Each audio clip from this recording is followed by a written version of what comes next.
거룩한 안식일에 오늘 또 서천교회를 찾으신 우리 여러 가족들, 하늘 가족 모든 성도님들을 진심으로 환영합니다. 우리 안교 시간에 소개를 못한 가족이 있어서 좀 소개해 드립니다. 우리 건희 형제 또 우리 은선 양 다나까지 이렇게 함께 또 한 가족 저희 교회를 방문했습니다. 뜨거운 박수로 좀 환영할까요? 네, 환영합니다. 자, 우리 먼저 하나님 말씀 에베소서 4장 1절부터 3절까지 말씀 우리 함께 오늘은 교독하지 않고 같이 3절까지 여러분 같이 말씀을 봉독하시겠습니다. 시작.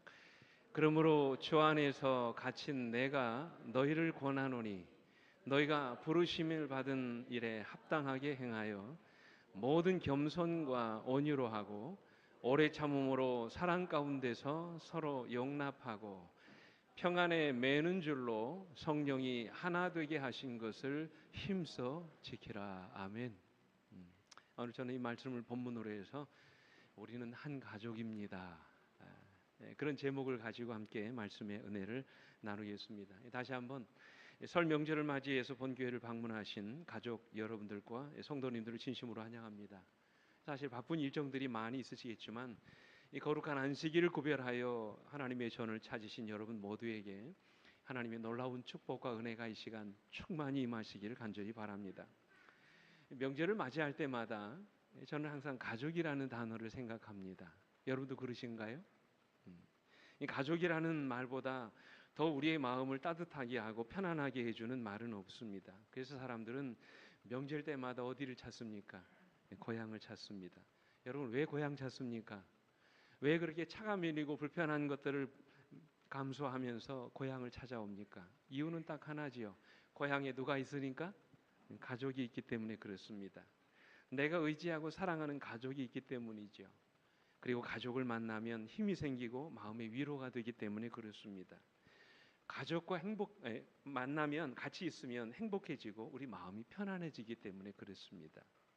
가족은 참 좋은 것 같아요. 지난 1846년 11월 미국 서부 개척민인 80명이 이제 서부 캘리포니아 산맥을 넘어가고 있었습니다.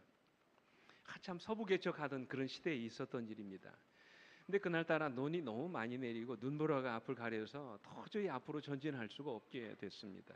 그래서 결국 이 80명의 이주민들은 가던 길을 멈추고 도너 계곡에 여장을 풀고요, 그곳에서 겨울을 지내게 됐습니다. 여러분 아시죠? 겨울이 얼마나 추운지. 아주 살을 내리는 듯한 엄청난 추위를 그들이 경험하면서 얼마나 고생을 했는지 모릅니다. 근데 겨울에는 그곳에 구조대가 들어갈 수 없었기 때문에 겨우 내내 그 도너 계곡의 가족들이 함께 묵어야 됐습니다. 근데 그들 중에는 독신 남자가 15명이고요. 그리고 8살부터 65세까지 노인이 된 한 가족이 65명이었습니다. 여러분 이해되십니까? 혼자 사는 독신 남자가 몇 명이요? 15명. 그리고 8살부터 65세 노인까지 한 가족으로 된 인원이 65명이었습니다. 참 놀라운 사실은 이제 굶주림과 추위와 맞서 싸우면서 그들이 힘겨운 겨울을 보냈는데요. 마침내 봄이 되었을 때 그 이듬해 구조대원들이 그곳에 가서서 그들을 이제 만나게 됐는데 이 겨울을 지내는 동안 독신 남자 중에 15명 중에 12명이 죽었습니다. 유일하게 3명이 생존했어요. 생존율이 25%밖에 되지 않았습니다. 근데 여러분 65명의 가족은요 무려 60%가 생존했다는 사실이에요. 노인과 아이들이 그 무서운 추위와 배고픔을 견뎌내게 되었던 것입니다. 그 원인이 무엇이었을까요?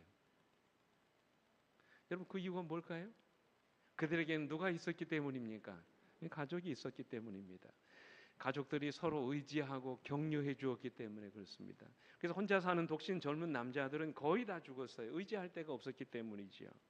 그러나 가족이 있는 그 사람들은 더 많은 사람들이 살아남을 수 있었다는 것입니다. 그래서 인류학자인 도널드 그리스라는 사람은 무슨 말을 했냐면요, 가족의 힘은 정말로 위대하다 그런 말을 했어요. 그러므로 여러분 우리에게 사랑하는 가족이 있음을 인하여 하나님께 감사하시길 바랍니다.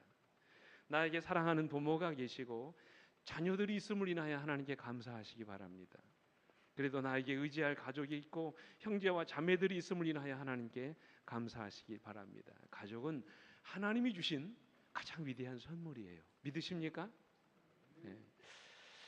근데 여러분에게 한 가지 드리고 싶은 말씀이 있어요. 오늘 이 자리에 있는 우리 모두도 한 가족이라는 사실을 아세요? 여러분 인정하십니까? 가족에 대한 이 사전적인 의미는요, 부부와 같이 혼인으로 맺어지거나 부모와 자식처럼 혈연으로 맺어진 집단을 가리켜서 우리는 가족이라고 합니다. 예를 들어 결혼을 했거나 아니면 부모 자식처럼 뭐를 물려받은 사람이요, 핏줄을 물려받은 사람을 가족이라고 이렇게 생각합니다. 그러나 성경은 가족의 범위가 훨씬 넓습니다. 성경은 그것이 가족의 전부가 아니라고 말씀을 하십니다. 에베소 2장 9절 19절 말씀 같이 읽습니다. 시작. 그러므로 이제부터는 너희는 외인도 아니요 나그네도 아니요 오직 성도들과 동일한 시민이요 하나님의 권속이라. 여러분, 권속이라는 말이 무슨 말입니까? 가족이라는 말이죠. 예수 그리스도 안에서 오늘 여러분과 제가 한 가족이 되었다는 말씀이에요. 주님의 십자가의 보혈로 여러분과 제가 한 혈통이 됐다는 말씀이에요. 그래서 우리는 이제 외인도 아니요 나그네도 아니요 오직 성도들과 동일한 시민이요 하나님의 가족이라고 말씀을 하셨어요. 뿐만 아니라 우리는 한 하나님을 아버지로 모시고 살아가는 사람들입니다. 그죠? 그분의 손에 의해서 우리가 함께 지어진 받은 존재들입니다. 그래서 이 바울은 고린도전서 8장 6절에서 같이 읽습니다. 이렇게 말씀하십니다. 시작. 그러나 우리에게는 한 하나님 곧 아버지가 계시니 만물이 그에게서 났고 우리도 그를 위하여 있고 또한 한 주 예수 그리스도께서 계시니 만물이 그로 말미암고 우리도 그로 말미암아 있느니라 그랬어요. 그리고 여러분, 우리는 어떻습니까? 매일같이 같은 식탁에서 밥을 먹잖아요. 그렇지 않습니까? 이것은 우리가 매일같이 먹는 육신의 음식을 의미하지 않습니다. 우리는 매주마다 이렇게 하나님의 집인 교회에 모여서 생명의 말씀을 듣습니다. 한 식탁에 둘러앉아 같은 음식을 먹고 살아가는 식구들입니다. 매일 아침마다 우리는 영혼의 양식인 하나님의 말씀을 읽으며 같이 은혜를 받습니다. 여러분, 이보다 더 가까운 가족이 어디에 있을까요? 실제로 그런 이야기가 있습니다. 어느 초등학교에서 있었던 일입니다. 선생님이 칠판에 과제를 냈어요. 그날 과제는 뿌리라고 하는 주제였습니다. 그리고 그 반 아이들이 차례대로 나와가지고 집안의 뿌리, 그 조상에 대해서 준비해 놓은 내용을 발표하는 그런 시간을 가졌습니다. 한 아이가 나가서 아주 자랑스러운 듯이 발표를 했습니다. 저는 전주이시 47대 손입니다. 저의 증조 할아버지는 조선시대 예조 판서를 지내신 분입니다.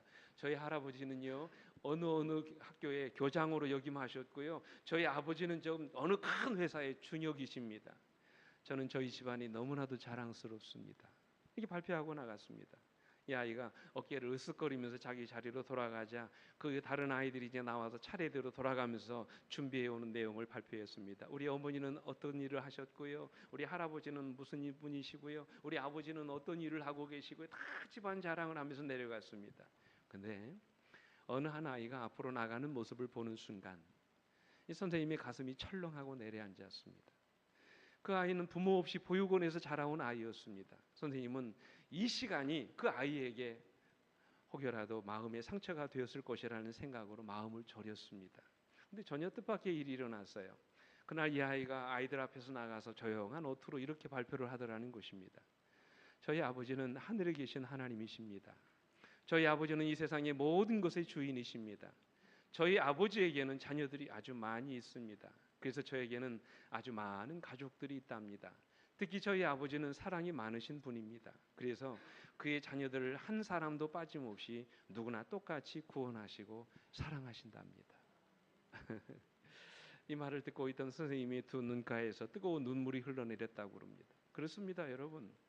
우리는 한 하나님을 아버지로 섬기고 살아가는 가족입니다. 그러므로 명절을 맞이하여 다시 한번 우리의 가족애를 든든히 하는 그런 시간이 바로 이 시간이 되어지길 간절히 바랍니다. 오늘 바울이 그랬잖아요. 3절에서 평안에 매는 줄로 성령이 하나가 되게 하신 것을 힘써 지키라고 말씀을 하십니다. 어떻게 해야 될까요? 오늘 여러분의 가정에서나 오늘 교회 안에서나 성령이 하나가 되게 하신 것을 힘써 지키기 위해서 과연 우리가 어떻게 해야 되겠습니까? 다시요. 우리는 뭐라고 그랬습니까? 한 가족이라고 말씀하셨어요. 그렇다면 여러분, 우리가 어떻게 이 한 가족됨을 우리가 유지할 수 있을까요? 첫째로 가족의 하나됨을 유지하기 위해서는 우리가 피차 겸손해야 합니다.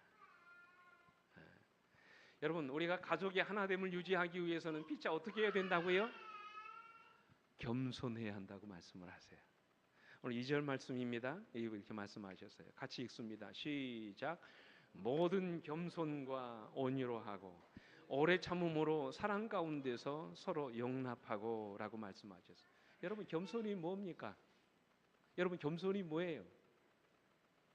이 겸손이라는 말을 원어 성경에 찾아보면 우리의 생각이나 자세를 낮추는 것이라고 말씀하셨어요. 그냥 낮추는 것이 아닙니다. 그것은 철저하게 다른 사람을 섬겨주고 그를 높이기 위해서 의도적으로 자기를 낮추는 것입니다. 이게 겸손이에요. 이것은 바로 총의 마음을 갖는 것이지요. 그렇다면 여러분, 그 반대는 무슨 뜻일까요? 겸손의 반대는 무엇입니까? 교만이죠. 근데 교만의 의미는 바로 그것입니다.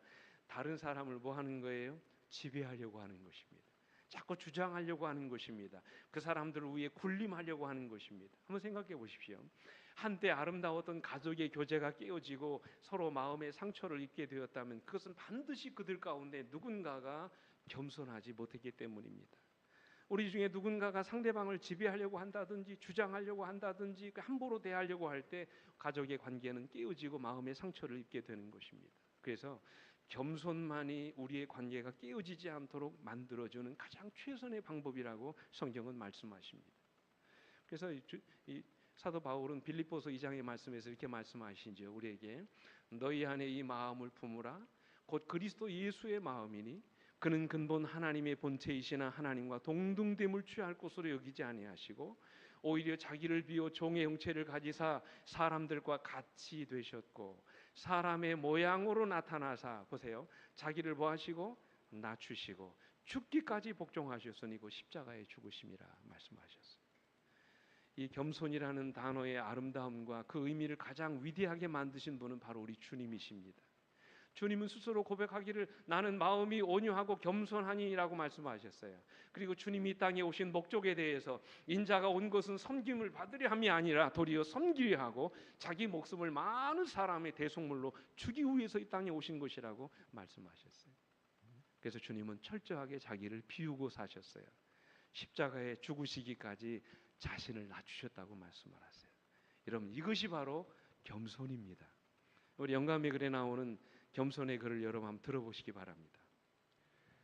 그분의 겸손은 자기 자신의 성품이나 자질을 낮게 평가한 데 있지 않고 인류를 더욱 높은 생애로 이끌어 올리기 위하여 타락한 인간에까지 당신 자신을 낮추신 데 있다. 세속적인 인간들은 자기보다 더 높은 지위에 있는 이들보다 자기 자신을 높이고 혹은 그들보다 더욱 우월하여지기 위해서 노력을 기울인다. 그러나 예수님, 하나님의 아들께서는 인간을 높이시기 위해서 당신 자신을 낮추셨다. 그리스도를 진정으로 따르는 이는 그들이 있는 곳에서 저들을 향상시키기 위해서 사람들을 만나기 위해 노력할 것이다.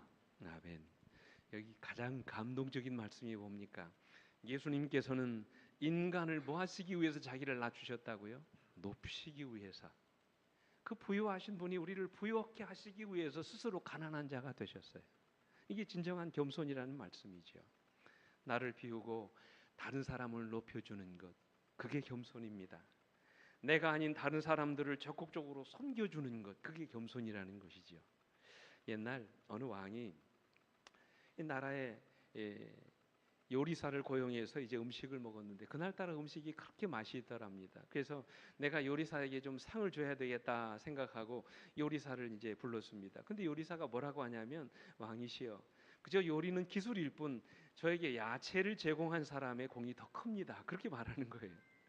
그래서 요리사가 이렇게 겸손하게 말을 했을 때 이 왕은 다시 야채 장수를 불러서 그에게 큰 상을 내려주겠다고 이렇게 말을 했습니다. 그러자 이번에는 야채 장수가 하는 말이 정작 상을 받을 사람은 야채를 재배한 농부입니다. 뭐 제가 한 것이 무엇이 있겠습니까? 또 자기를 낮추는 거예요. 그래서 이제 왕은 다시 이렇게 농부를 불러가지고 그의 노고를 치하하면서 그에게 상을 주겠다고 말을 했습니다. 그러자 이번에는 농부가 이렇게 말하더라는 것입니다. 저는 그저 씨를 뿌려서 가꾸기만 했을 뿐입니다. 때를 따라 비를 주시고 햇빛을 내려서 자라게 하신 분은 하나님이십니다. 저는 그저 하나님께 감사할 따름이지요. 여러분 이것이 겸손한 마음 아니겠습니까? 자기를 낮추어서 다른 사람을 높여주고 자기를 비워서 다른 사람을 세워줄 수 있는 사람, 이런 사람이야말로 예수의 마음을 소유한 사람이 아니겠습니까? 그러기 위해서는 나를 뭐 해야 될까요? 낮추어야 합니다. 자신을 드러내지 않게 해야 합니다. 철저하게 겸손한 삶을 살아가야 합니다. 그래서 주님이 계신 곳에는 언제나 일치와 하나됨의 역사가 일어나게 되었던 것입니다. 사랑하는 성도 여러분, 주님 안에서 한 가족이 된 우리의 하나됨을 계속해서 유지하기를 원하십니까? 그렇다면 주님처럼 철저하게 여러분 자신을 비우고 사시게 되기를 간절히 바랍니다. 나보다 남을 항상 더 낮게 여기고 가장 낮은 자리에서 여러분의 형제를 섬길 수 있게 되기를 간절히 바랍니다. 내가 드러나지 않고 다른 사람들이 나를 알아주지 않는다 할지라도 겸손히 나의 직분을 감당하며 묵묵히 여러분의 가족을 섬길 수 있는 그런 여러분과 제가 되기를 간절히 바랍니다. 그것이 하나됨의 첫 번째 비결이에요. 둘째로 가족의 하나됨을 유지하기 위해서 우리는 온유해야 합니다. 온유라고 하는 말은 부드럽다는 얘기지요. 자상하다는 말입니다. 더 직접적인 표현은 그건 따뜻하다는 것입니다. 근데 우리는 보통 온유라고 하면 어떻게 생각합니까? 연약하다, 유약한 이미지를 떠올립니다. 그러나 여러분 그것은 온유라는 말의 정확한 번역이 아닙니다. 본래 온유라는 말은 강력한 힘이나 아주 격한 감정들이 철저하게 다스려진 상태를 말합니다. 마치 사나운 야생마가 있는데 그 야생마를 잘 훈련시켰더니 아주 온순하고 주인의 말을 잘 듣는 훌륭한 준마가 된 것, 그게 온유하게 된 것입니다. 이 온유라는 말을 헬라어로 프라우테스라고 하는데 바로 준수한 말, 말을 잘 듣는 그런 아주 훌륭한 말이 됐다는 얘기예요. 그렇다고 해서 여러분 야생의 힘을 잃어버린 것이 아니지요. 그죠? 그런 상태를 다 갖고 있는 것입니다. 힘을 갖고 있어요. 그런 능력이 있습니다. 그러나 자기를 컨트롤, 통제하는 것입니다. 바로 이것이 온유하는 것이에요. 자기 감정을 철저하게 다스리고 지배하는 것, 그것이 바로 온유한 것입니다. 마음속에서 격한 감정이 일어나고 인간적인 분노의 감정이 솟구쳐 오를 때 우리는 얼마든지 내 마음이 내키는 대로 자기 감정을 폭발시킬 수 있습니다. 하지만 가정의 행복과 화목을 위해서 자기 감정과 분노를 컨트롤하는 것입니다. 성경은 바로 그런 사람을 가리켜서 온유한 사람이라고 말씀하십니다. 대표적인 인물이 누굴까요? 바로 모세입니다. 물론 예수님도 온유하시지만 예수님을 제외하고 성경이 가장 온유한 인물을 꼽으라면 성경은 모세라고 말씀하십니다. 민수기 12장 3절에 이 사람 모세는 온유함이 지면의 모든 사람보다 더하더라 그랬어요. 그런데 여러분 모세는 결코 유약한 사람이 아니었습니다. 그는 힘이 없거나 아무런 저항도 하지 못하는 무기력한 지도자가 아니었습니다. 그렇지요. 이 모세는 아주 위대한 지도자였습니다. 바로와 대결해서 이스라엘 백성들을 출애굽시킨 그런 위대한 인물이었습니다. 그럼에도 불구하고 이 모세는 언제나 자신의 온유함을 잃지 않았던 사람. 여러분 아시는 것처럼 한 번은 아론과 미리암이 모세를 비방했습니다.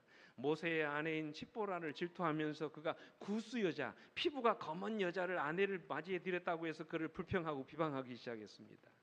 그런데 여러분 그때 이 아론과 미리암의 비방을 받은 모세가 어떻게 했다고 그랬습니까? 모세는 그들의 비난을 아무런 불평 없이 침묵으로 참았다고 그랬어요. 모세는 자신의 분노를 폭발시키지도 않았고 그들과 대려서 그저 대항하지도 않았습니다. 그런 상황에서도 자신의 감정을 잘 절제하고 통제하고 있는 모세의 모습을 보게 돼. 어떻게 그럴 수 있을까요? 여기 민수기 12장 2절에 그 비결이 나옵니다. 같이 한번 읽어볼까요? 시작. 그들이 이르되 여호와께서 모세와만 말씀하셨느냐 우리와도 말씀하지 아니하셨느냐 하매 여호와께서 이 말을 들으셨더라 그랬어요. 여러분 누가 그의 말을 들으셨다고요? 여호와께서 그의 말을 들으셨다고 그랬습니다. 여호와께서 모세를 비방하는 아론과 미리암의 모든 말을 다 들으셨다고 그랬어요. 여러분 이것을 누가 알았을까요? 모세가 알았던 것입니다. 자신을 향해서 하는 모든 비방의 말들이 하나님의 귀에 다 들려진다는 사실을 이 모세가 알았던 것입니다. 그래서 모세는 그들의 비난에 대하여 일체 대항하지 않았습니다. 그리고 자기가 당한 모든 억울한 모함을 하나님께 고백했습니다. 하나님 억울합니다. 내가 왜 이런 말을 들어야 합니까? 내가 무슨 잘못을 했습니까? 하나님이 모든 사정을 더 잘하시지 않습니까? 저는 아무것도 하지 않겠습니다. 나를 비방하는 이 사람과 맞서 싸우지도 않겠습니다. 그러니 하나님 책임져 주십시오. 하나님이 해결해 주십시오. 모든 문제를 다 하나님께 뭐합니까? 맡겼어요. 그랬더니 하나님이 모세가 당한 억울한 일을 다 해결해 주셨어요. 여러분 아시는 것처럼 미리암이 뭐에 걸립니까? 나병에 걸리잖아요. 그들이 두 번 다시는 지도자를 비방하지 않게 됐다고 말씀하셨어요. 그들의 문제를 하나님께 맡겼더니 하나님이 다 해결해 주시더라는 말씀이에요. 그러므로 우리가 조바심을 가지지 않아도 됩니다. 나를 모함하고 비난하는 무리와 맞서 싸울 필요도 없습니다. 오직 죄만 지을 뿐이지요. 그래서 성경은 우리에게 뭐라고 말씀하십니까? 이렇게 말씀하세요. 아무에게도 악을 악으로 갚지 말고 모든 사람 앞에서 선한 일을 도모하라. 할 수 있거든 너희로서는 모든 사람과 더불어 화목하라. 내 사랑하는 자들아, 너희가 친히 원수를 갚지 말고 하나님의 진노하심에 맡기라. 기록되었으되 원수 갚는 것이 내게 있으니 내가 갚으리라고 주께서 말씀하셔요. 21절 같이 읽습니다. 시작. 악에게 지지 말고 선으로 악을 이기라 말씀하세요. 바로 이것입니다. 악에게 지지 말고 선으로 악을 이기는 것입니다. 이것이야말로 자신의 감정을 절제하고 우리 마음의 온유함을 잃지 않을 수 있는 비결입니다. 그 방법이란 나의 모든 억울함을 누구에게 맡기라고요? 하나님께 맡기라는 것입니다. 내가 그 문제를 해결하려고 하지 말고 하나님이 해결해 주시도록 나의 모든 문제를 하나님께 맡기는 것입니다. 하나님이 해결해 주신다고 말씀하세요. 그래서 오스왈드 샌더슨이라고 하는 이 학자는 뭐라고 말씀하셨냐면 이런 말씀을 하셨어요. 세상을 정복한 사람들은 하나같이 세상을 정복하기 전에 먼저 자신을 정복한 사람들이다 그랬어요. 사실 여러분 우리가 남을 이기는 것은 쉽습니다. 그러나 가장 어려운 것은 자기를 이기는 것입니다. 분노가 내 마음을 사로잡을 때 내 마음을 다스리고 마음의 평정심을 유지하는 것은 대단히 어려운 일입니다. 그러나 그러한 때라도 하나님은 우리가 우리의 감정을 드러내지 않고 마음의 평정심을 잃지 않게 되기를 원하십니다. 바로 이것이 인간관계 속에서 우리가 얼마나 요긴한 일인지 모릅니다. 때때로 우리가 한순간에 화를 참지 못하고 하나님의 일을 그르치는 그런 경우들이 얼마나 많습니까? 순간의 분노를 참지 못하고 가족들의 마음에 지울 수 없는 아픈 상처를 남기는 경우들이 얼마나 많습니까? 그죠? 그렇지 않습니까? 그래서 여러분 잠언 기자는 이렇게 말씀하세요. 16장 32절에 같이 읽겠습니다. 시작. 노하기를 더디하는 자는 용사보다 낫고 자기의 마음을 다스리는 자는 성을 빼앗는 자보다 나으니라. 아멘. 영감의 글은 이렇게 말씀하십니다. 한번 들어보십시오. 생애는 훈련 과정이다. 기질을 시험하기 위하여 분노를 자극하는 일이 있을 것이다. 이와 같은 것들을 올바른 정신으로 대함으로써 그리스도인 덕성이 개발된다. 우리는 이 세상에서 그리스도의 학교에 다니고 있다. 우리는 그 학교에서 마음이 온유하고 겸손해지도록 배워야 한다. 그리하여 마지막 심판의 날에 우리는 우리가 만나는 모든 장애와 극복하도록 요구받는 모든 역경과 고난이 그리스도인 생애의 원칙을 적용하는 데 있어서의 실제적 교훈임을 깨닫게 될 것이다. 만일 잘 견디기만 하면 그것들은 그리스도의 품성과 같은 품성을 개발시켜주고 그리스도인과 세상 사람과를 구별지어 준다. 아멘. 오늘 여러분과 저는 그리스도의 학교에 다니고 있는 학생들이라고 말씀하셨어요. 그 학교에서 우리는 마음이 온유하고 겸손해지는 것을 배워야 된다고 말씀을 하세요. 그죠? 여러분 잘 아시는 이 소설 가운데 김동인 작가가 지은 배따락이라고 하는 이 소설이 있습니다. 여러분 다 아시죠, 이 내용? 조그만 오촌에 한 의좋은 부부가 살았습니다. 근데 형은 이 아내의 쾌활하고 아름다운 외모 때문에 항상 불안해했습니다. 이웃이 자기 집에 찾아오면 얼마나 아내가 애교를 부리면서 친절하게 대하는지 그 모든 것들이 다 보기가 싫었어요. 그래서 이웃 사람들이 놀다 가면은 항상 아내와 싸웠습니다. 그러면 형이 부부 싸움을 하면 이 같이 사는 양순하고 다정다감한 아우가 와서 싸움을 말리는 것입니다. 근데 형은 그런 아우 역시도 의심을 하는 것입니다. 자기 아내와 함께 무슨 썸씽이 있지 않은지 자꾸 의심하는 거예요. 하루는 아내를 못 살게 군 것이 미안해서 시장에 가가지고 예쁜 거울을 사들고 집으로 와 봤더니 이 아내와 아우의 온 매무새가 흐트러져 있는 곳입니다. 오해를 한 곳이죠. 이 아우는 지지를 잡느라고 이 옷이 그렇게 됐다고 이야기를 했지만 화가 난 형은 그 화를 참지 못하고 누구의 말도 들으려고 하지 않고 두 사람을 매를 떼가지고 때려가지고 내쫓아 버렸습니다. 근데 그날 밤이 되었더니 정말 그 집에서 뭐가 나오는 거예요? 쥐가 나오는 거예요. 근데 여러분 어떻습니까? 이미 그의 아내는 물에 빠져 죽었고 아우는 먼 길을 떠나버린 후였다는 그런 이야기. 이게 김동인 작가가 지은 배타라기의 내용입니다. 무슨 얘기입니까?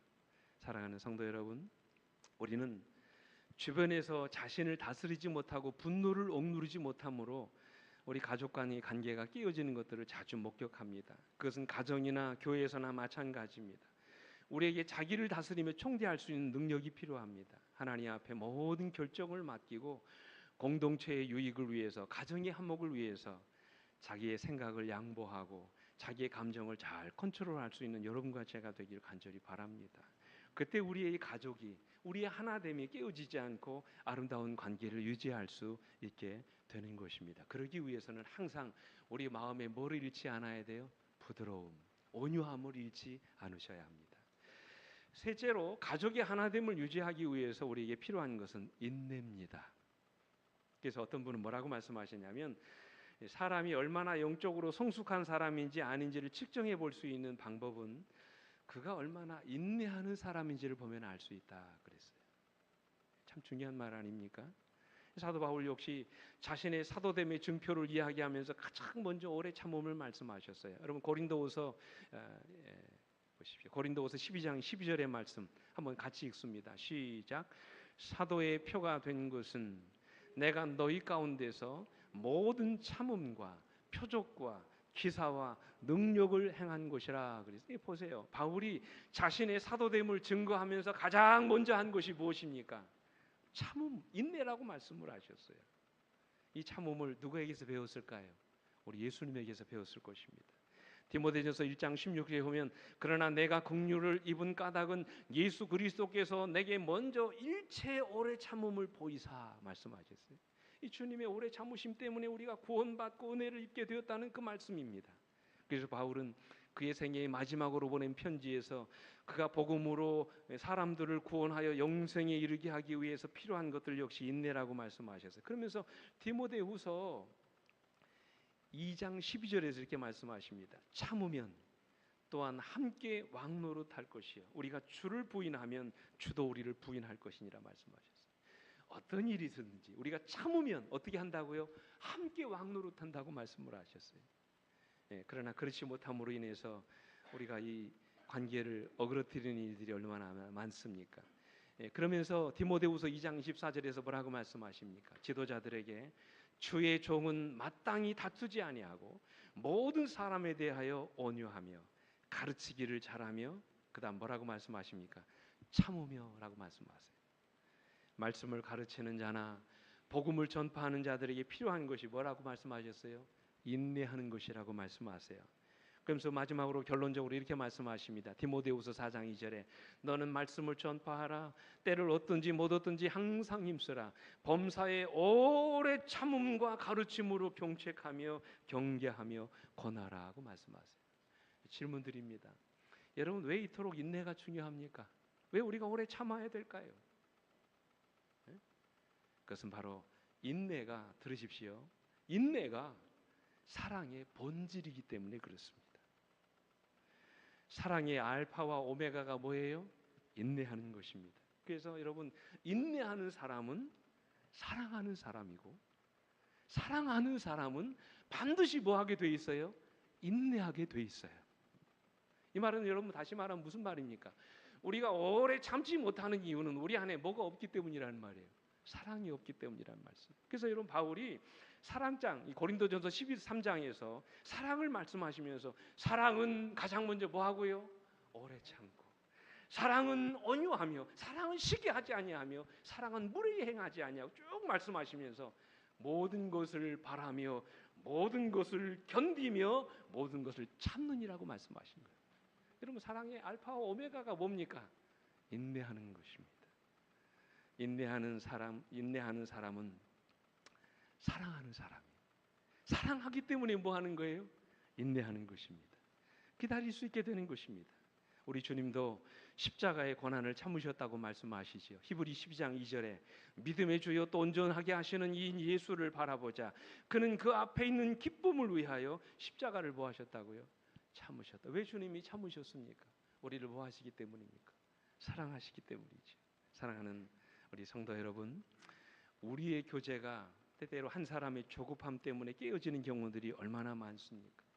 우리가 서로에 대하여 오래 참지 못하는 이유 때문에 서로의 마음에 지울 수 없는 상처를 줄 경우들이 얼마나 많습니까? 결국에는 후회를 하면서도 우리가 참지 못함으로 이를 그르치는 경우들이 얼마나 많습니까? 그러나 여러분이시여, 우리 모두 상대방에 대해서 오래 참고 인내할 수 있게 되기를 간절히 바랍니다. 그 사람의 변화를 기대하면서 끝까지 인내할 수 있는 여러분과 제가 되기를 간절히 바랍니다. 그것이 가족의 하나됨을 유지할 수 있는 세 번째 비결이에요. 그죠? 린 앤더슨이라고 하는 사람이 쓰신 지저스 터치라고 하는 책이 있습니다. 예수님의 손길이라고 하는 책인데요. 제가 이 책을 읽고 정말 마음의 감동을 많이 받았어요. 이 책에 나오는 이야기 중에 칼로스라고 하는 그 이제 기업의 대표자가 있는데, 이 사람이 얼마나 영적으로 아주 훌륭한 인품을 가진 사람이, 직원들이 다 예수님을 믿는 사람이 됐습니다. 여러분, 그런 일이 참 쉬운 일이 아니잖아요. 얼마나 예수님과 같은 인품을 가진 사람인지 이 사람이 많은 직원들을 다 주님께로 인도했습니다. 한 번은 그가 격리로 일하는 제니라고 하는 여자 직원을 잘 천도해가지고 이 사람을 그리스도인으로 만들었어요. 근데 들어보십시오. 이 젊은 여인이었던 제네 가정에 금전적인 어려운 문제가 생겼어요. 어느 날 이 칼로스가 회사의 그 자금을 이렇게 점검을 하는데 수천 달러의 돈이 사라진 것을 발견하게 됩니다. 장부를 보니까 허위 숫자가 기재되어 있었어요. 그 누가 범행한 것일까요? 그 회사의 경리였던 제니 저지른 범행인 것을 알 수 있었습니다. 증거가 너무나 명백했어요. 그러나 칼로스는 제니 그런 짓을 했다는 사실 때문에 너무나 마음이 아파서 그날 하루 그 책에 보면 사무실 문을 닫고 많이 울었대요. 얼마나 가슴이 아팠으면. 그럴 사람이 아닌데 얼마나 금전적으로 힘들었으면 그가 그런 일을 했을까. 하루 종일 울었다고 그랬습니다. 그리고는 제인을 불러서 이야기를 나눕니다. 그때 사실을 이야기했더니 격리였던 제인이 울음을 터뜨립니다. 뭐 부인할 수 없는 사실이죠. 그럼 털어놓습니다. 결혼 문제와 지금 자기 집에 엄청난 빚이 있어가지고 자기가 되지 말아야 될 공금에 손을 댔다는 그런 이야기를 솔직하게 고백을 했습니다. 그리고는 이 제인이라고 하는 여인이 그렇게 얘기합니다. 자기를 지금 경찰에 고발을 하시든지 아니면 저를 직장에서 해고시키라고 이렇게 얘기했습니다. 근데 칼로스는 그녀를 고발하지도 해고하지도 않을 거라고 이야기합니다. 그럼 이렇게 얘기합니다. 자네는 주님 안에서 맺어진 나의 형제요 가족일세. 난 자네가 곤경에서 나오도록 도와주고 싶어. 내가 원하는 건 자네의 솔직한 사과, 다시는 그런 일이 없을 것이라는 다짐, 그리고 그 돈을 다시 돌려주겠다는 약속뿐일세. 그렇게 얘기합니다. 근데 여인에게는 뭐가 없어요? 돈이 없습니다. 그래서 하지만 저는 그 돈을 갚을 능력이 없어요. 그래? 그럼 내가 한 달에 잘라서 $100씩 갚도록 내가 양해해 주겠는데. 근데 여인이 이야기합니다. 하지만 그것도 불가능합니다. 월급은 내 손에 쥐어지기도 전에 모두 다 사라져버리고 말거든요. 빚 때문에 어쩔 수 없다는 말이죠. 그것은 불가능합니다. 그러자 이 칼로스가 다시 얘기합니다. 자네는 갚을 수 있어. 다음 달부터 내가 자네의 월급에 $100씩 인상해 줄 테니까. 이야기를 들으니까 얼마나 눈물이 나게 감사하는지 감동을 받아. 이 여인이 눈물을 흘리면서 그렇게 얘기합니다. 왜 그렇게 하시려고 하는 건가요? 묻습니다. 그때 칼로스가 그 여인에게 이런 말을 합니다. 난 자네를 잃고 싶지 않아. 그리고 자네의 삶이 변하고 자네가 예수님과 행복하게 동행하는 그런 모습을 보고 싶어. 그리고 쟤는 칼로스와 함께 그 자리에서 함께 기도합니다. 그날 이후로 쟤는 칼로스의 사무실에서 가장 신임받는 직원이 되었고요. 예수님을 따르는 아주 신실한 그리스도인이 되었다는 그런 이야기예요. 사랑하는 우리 성도 여러분, 얼마나 아름다운 이야기입니까? 결국 한 사람의 인내가 한 영혼을 구원하게 한 것입니다. 그리고 그 두 사람의 관계가 깨어지지 않고 계속해서 이어지는 아름다운 결과를 가지고 오게 된 것입니다. 그렇습니다, 여러분. 인내하는 사람은 사랑하는 사람이고 사랑하는 사람은 인내하는 사람입니다. 우리의 모든 가족 관계 속에서 서로에 대하여 피차 인내하고 기다리고 참는 여러분과 제가 되기를 간절히 바랍니다. 그것이 우리 가족의 하나됨을 유지할 수 있는 가장 중요한 비결이에요. 마지막으로 가족의 하나됨을 유지하기 위해서는 사랑 가운데서 서로가 서로를 용납하셔야 돼요. 여러분 오늘 본문의 말씀 가운데 그랬잖아요. 사랑 가운데서 서로 뭐 하라고요? 용납하라고 그렇게 말씀을 하세요. 여러분 용납이 무엇입니까? 용납이 뭐예요? 용납이 무슨 뜻입니까? 있는 그대로 받아들이는 거예요. 이해되십니까? 여러분 왜 우리의 가족 관계 속에서 마음에 상처를 주고 갈등이 일어납니까? 그 이유가 뭘까요? 한마디로 자꾸 상대방을 뭐 하려고 하기 때문에 그렇습니까? 바꾸려고 하기 때문에 그래요. 있는 모습 그대로를 받아들이지 못하는 것입니다. 자꾸 고치려고 하는 거예요. 그래서 고치려고 해도 안 고쳐지면 그를 비난하게 되고 마음에 상처를 주고 끝내는 싸우게 되는 것입니다. 왜요? 한마디로 그를 뭐 하지 않기 때문에 그렇습니까? 용납하지 않기 때문에 그렇습니다. 그러나 성경은 우리에게 뭐라고 말씀하세요? 사랑 가운데서 서로 뭐 하라고요? 용납하라고 말씀을 하십니다. 용납이라는 것은 그 사람의 있는 모습 그대로를 뭐 하는 거예요? 받아들이는 것입니다. 여러분 우리가 사실 그 사람의 입장에 서게 되면 그 사람이 그렇게 행동할 수밖에 없는 이유를 알 수 있게 되죠. 그 사람이 자라온 배경과 환경을 우리가 알게 되면 그 사람의 어떤 씀씀이나 마음을 얼마든지 이해할 수 있습니다. 왜 그 사람이 그렇게 행동을 하는지, 왜 그 사람이 그렇게 말할 수밖에 없는지를 우리는 충분히 이해할 수 있게 됩니다. 이러한 용납이야말로 우리의 인간관계를 가장 아름답게 만들어가는 비결입니다. 그래서 여러분 이규태라고 하는 이 작가가 지은 한국인의 의식구조라고 하는 책에 보면 이 한국인이 버려야 될 버릇에 대해서 이렇게 말씀하십니다. 한국인이 현대화되어가는 과정 속에서 잃어버린 미덕 가운데 하나가 바로 뭐라고요? 관용의 미덕이다 그랬어요. 상대방에 대해서 너그럽지 못한 것입니다. 상대방을 이해하려고 하지 않는다는 것입니다. 이것이 오늘날 우리 사회를 얼마나 상박하고 살벌하게 만들어가고 있는지 모른다. 그는 그렇게 지적하고 있습니다. 사랑하는 성도 여러분, 우리는 한 가족입니다. 여러분 그렇게 믿으십니까? 상대방을 변화시키려고 노력하지 마십시오. 그 사람의 있는 모습 그대로를 받아들일 수 있게 되기를 간절히 바랍니다. 자연은 흐름입니다. 인생에는 계절이 있어요. 때가 되면 싹이 나고 열매를 맺게 되어 있습니다. 밀물과 바다에도 썰물이 있습니다. 무엇이든지 억지로 구부리게 되면 결국 부러지게 되어 있습니다. 다른 사람을 변화시키려고 몸부림치지 않게 되기를 간절히 바랍니다. 대신에 여러분 자신을 변화시키는데 더 많은 시간과 노력을 들이시게 되기를 간절히 바랍니다. 내가 변하면 그도 변하게 되어 있습니다. 마지막으로 영감의 글은 이렇게 말씀하십니다. 한번 들어보십시오. 그대는 다른 사람들에게서 잘못이 나타나는 것을 많이 보고 그 잘못들을 고치기를 원한다. 그대는 그대 자신의 힘으로 개혁을 위한 일을 하고자 착수한다. 그러나 그대는 그 일을 올바른 방법으로 해나가지 않는다. 그대는 하나님의 성령으로 부드러워지고 겸손해진 마음으로 실수한 자들을 위하여 일을 하되 주님께서 대리자인 그대를 통하여 일하시게 해야 한다. 참 중요한 말씀입니다. 우리가 어떻게 일해야 된다고요? 내가 일하려고 하지 말고 주님께서 나를 통해서 일하시도록 그렇게 만들어야 된다는 것이죠. 결국 사람을 변화시키는 것은 누가 하시는 것입니까? 하나님이 하시는 거예요. 우리 주님께서 그 사람을 변화시켜 주실 수 있도록 우리는 그런 분위기를 만들어 주는 것입니다. 우리가 해야 될 일은 그를 사랑해주고 그를 이해해주고 끊임없이 그를 지지해주는 것입니다. 이것이 가족의 하나됨을 유지할 수 있는 이야기 비결입니다. 한 이야기만 드리고 말씀 마치겠습니다. 최근에 읽은 책입니다. 레베카 피펫이라고 하는 사람이 있으니 목회자인데 이 사람이 쓴 빛으로 소금으로라고 하는 그 책에 보면 이분이 한 번은 목회를 하면서 경험했던 이 이야기인데요. 이분이 오레곤이라고 하는 주 한 대학에서 사역을 하다가 빌이라고 하는 젊은이를 만납니다. 여러분 어느 단체에서든지 그런 사람들이 항상 있습니다. 약간 조금 이상한 사람들 있잖아요. 약간은 좀 모자란 사람이 있습니다. 이 사람이 항상 뭔가에 심취해 있었어요.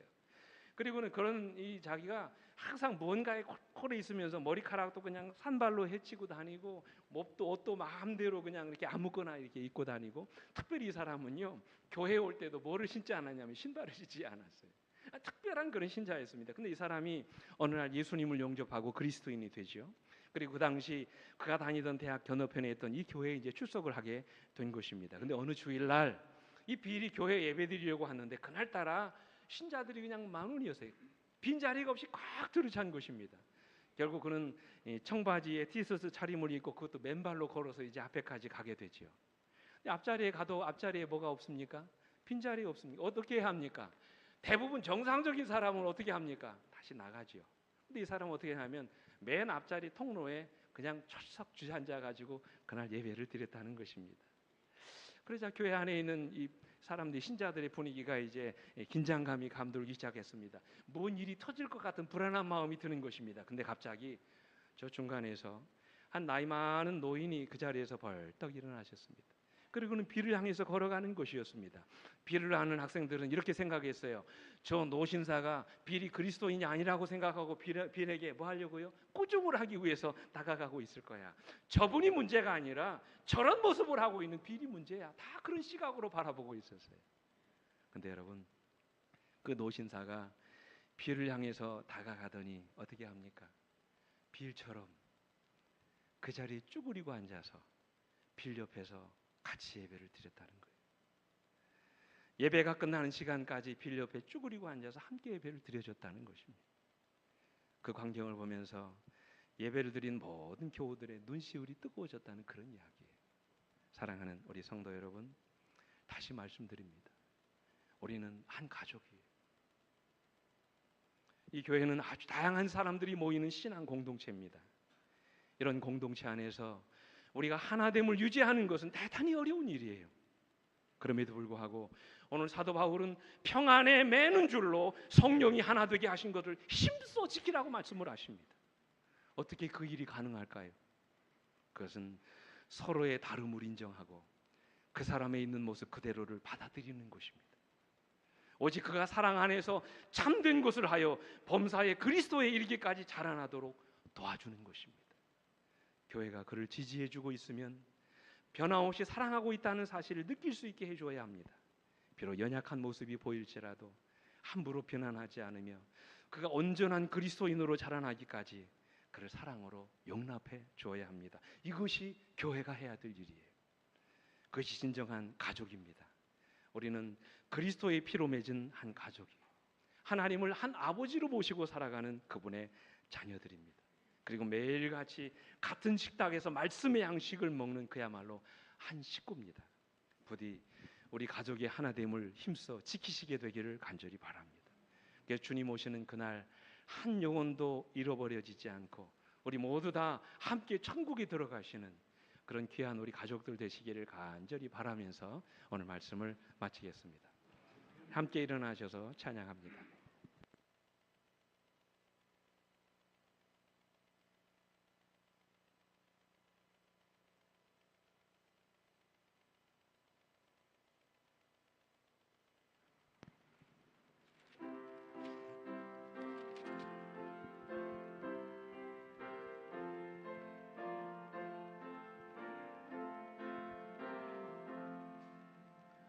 주 믿는 형제들 나누는 사랑이 저 하늘 교제 같아서 늘 계속하도다. 주 보좌 앞에서 한 기도 올리고 그 넓은 사랑 안에서 한 몸이 되었네. 또 형제 사이에 고락을 나누며 변없는 사랑 넘치어 눈물도 흘리네. 아버지, 우리를 한 가족 되게 하셔서 감사합니다. 이 아름다운 연합의 끈을 주님 오시는 그날까지 놓지 않게 되기를 간절히 원합니다. 오늘 주신 말씀 기억하게 하여 주시옵소서. 우리가 피차 겸손한 자 되게 하시고 서로에 대하여 오래 참는 인내의 사람이 되게 하시며 모든 이들에게 부드럽고 온유한 사람이 되게 하여 주옵시고 형제에 있는 모습 그대로를 받아들일 수 있는 진정 사랑이 있는 성도들 되게 하여 주시옵소서. 이제는 우리 아버지 하나님의 놀라우신 은혜와 그 아들 예수 그리스도의 다함이 없으신 십자가의 사랑과 오늘도 연약하지만 우리를 받아주시고 날마다 우리를 새 사람 만들어주시는 성령 하나님의 감동하심이 오늘 이 자리에 머리 숙인 주의 모든 가족들 위해 이제로부터 영원토록 언제나 함께해 주시옵기를 우리의 구주이신 예수 그리스도의 이름으로 간절히 축원하옵나이다. 아멘. 주님 오시리 확실히 오시리 내가 공중에서 주를 만나겠네 내 구주 예수 확실히 오시리